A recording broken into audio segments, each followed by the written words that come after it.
কোনোবা এজন ডিলুৱাৰে কলে দুৰ্নীতি আছে, দুৰ্নীতি হৈ গল। এই বেংকটোত যে আজি নতুন নতুন টেকনলজি আহিলে ষ্টেট বেংকৰ দৰে, সেই কথাবিলাক ডিলুৱাৰেতো নাজানে।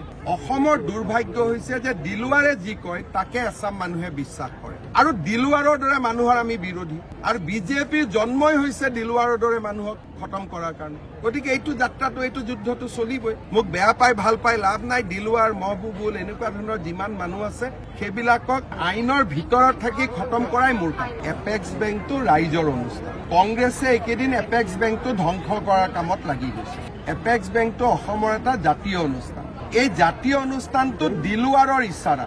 কোনোবা এজন ডিলুৱাৰে কলে দুৰ্নীতি আছে, দুৰ্নীতি হৈ গল। বেংকটো যে মৰি যোৱা বেংক এটা যে আজি উন্নত হল, এই বেংকটোত যে ATM আহিলে, এই বেংকটোত যে আজি নতুন নতুন টেকনলজি আহিলে ষ্টেট বেংকৰ দৰে, সেই কথাবিলাক ডিলুৱাৰেতো নাজানে।